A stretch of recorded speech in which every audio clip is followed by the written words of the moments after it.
suite à Laurent. Merci, Monsieur le Président.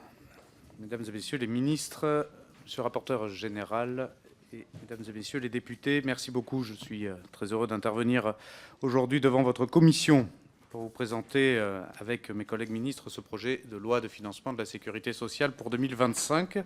Je le ferai pour ma part essentiellement sur le cadre des finances publiques qui sous-tend ce PLFSS. D'abord, si vous le voulez bien, je commencerai mon propos avec un mot de calendrier, un mot de méthode, avant de me concentrer sur les enjeux de finances publiques.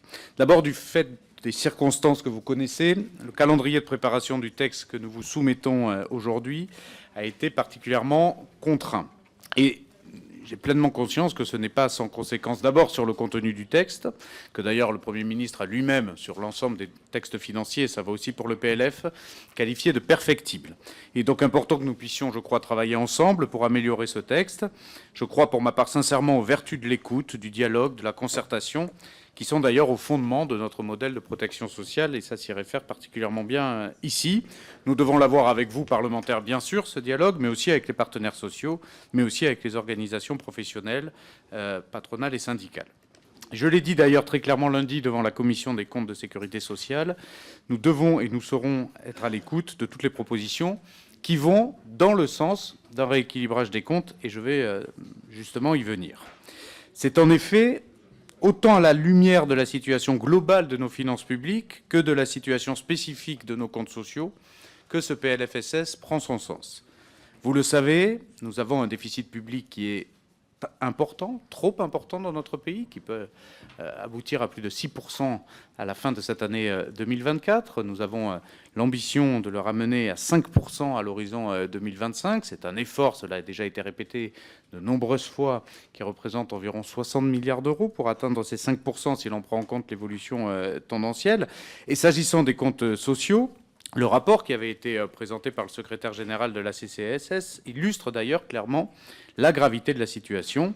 Un déficit de sécurité sociale qui dépassera en 2024 de près de 8 milliards d'euros le niveau qui avait été voté en loi de financement de sécurité sociale initiale. Et en 2025, sans mesure nouvelle, si j'ose dire, le déficit de la sécurité sociale serait, lui, de 28 milliards d'euros. Dit autrement, on a un texte, un PLFSS 2025, qui marque une étape importante dans le retour progressif à l'équilibre de nos comptes sociaux, donc de nos comptes publics, tout en ouvrant de nouveaux droits, et mes collègues, évidemment, y reviendront plus en détail. Pour ma part, permettez-moi d'insister sur l'esprit de responsabilité qui est nécessaire. C'est une question de responsabilité. Et la responsabilité impose donc d'abord de renouer avec une trajectoire de finances sociales soutenable. Il en va d'abord de la pérennité du modèle de protection sociale fondé sur la solidarité intergénérationnelle. Et la première condition de la solidarité, c'est donc la soutenabilité. Vous connaissez les raisons de ce déséquilibre, nous y reviendrons aussi tout à l'heure, mais en un mot, nous avons fait le choix nécessaire et juste de dépenser pour protéger nos concitoyens face aux différentes crises sanitaires et économiques ces dernières années, et c'est évidemment la principale et première raison du déficit social aujourd'hui observé. Mais les crises, maintenant, sont derrière nous. La croissance est attendue à 1,1% en 2025, le chômage est au plus bas depuis 40 ans, sous la barre des 8%, et l'inflation est aujourd'hui contenue en dessous de 2%, et le sera également en 2025, avec une estimation de 1,8%. Nous proposons donc pour 2025, en conséquence, et j'insiste sur le terme de conséquence, de ces éléments macroéconomiques, un effort de freinage de la dépense sociale, mais un effort de freinage proportionné. Nous proposons une progression maîtrisée de la dépense des régimes obligatoires de base de la sécurité sociale et du Fonds de solidarité vieillesse de plus de 2,8%, c'est-à-dire 18 milliards d'euros après les plus 5,3% de 2024.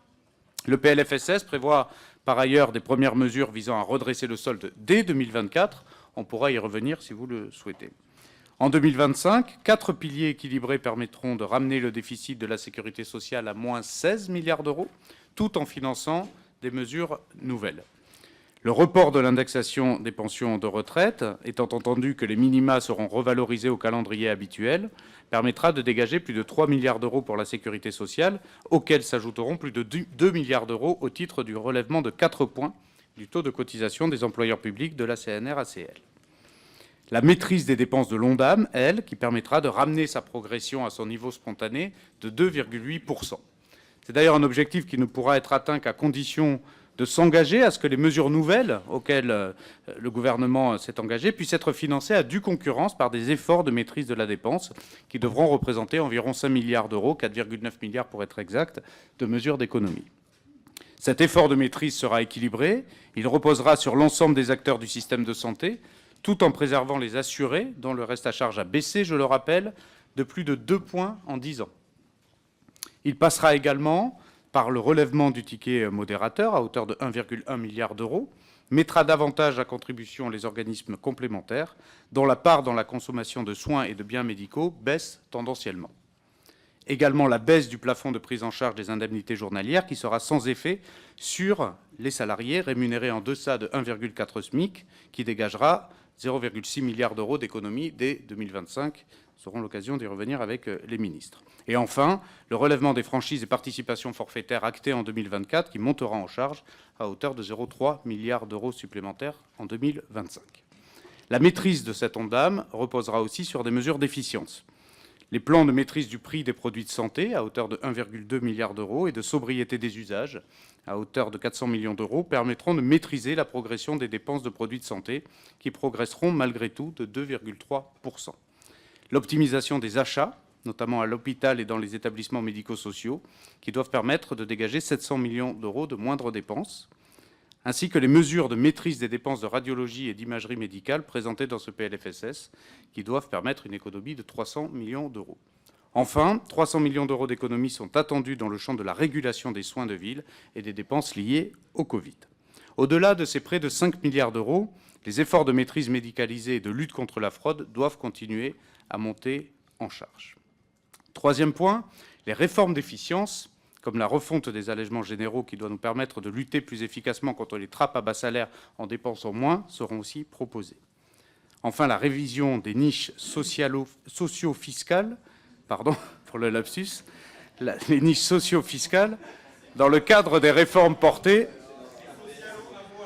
sur des dispositifs sectoriels à l'article 7 de ce PLFSS. C'est également le cas des mesures visant par exemple à prendre en compte de manière plus proche des usages, des avantages en nature, notamment sur les véhicules de fonction, ou encore des mesures visant à lutter contre l'optimisation socio-fiscale. C'est donc, mesdames et messieurs les députés, et il faut le regarder en face, un coup de frein réel, mais aussi, je le crois profondément, un coup de frein raisonnable, qui nous laisse suffisamment de marge de manœuvre, à la fois pour préserver notre système de protection sociale, mais aussi pour continuer à agir. Continuer à agir pour les professionnels de santé libéraux, dont les revalorisations seront présentées par la ministre de la Santé, continuer à agir pour l'hôpital, dont le budget progressera de plus de 3 milliards d'euros, ou encore continuer à agir pour les établissements sociaux et médico-sociaux, dont le budget sera lui aussi rehaussé, permettant d'honorer les engagements, notamment pris dans le champ du handicap, comme dans celui du grand âge. Mesdames et messieurs, l'effort de maîtrise de la dépense, je le crois, sera juste, partagé entre les branches, en cohérence avec les besoins identifiés et avec les priorités de ce gouvernement que, avec les ministres, nous vous exposons ce jour. Je vous remercie. Merci beaucoup, Monsieur le ministre. Donc, maintenant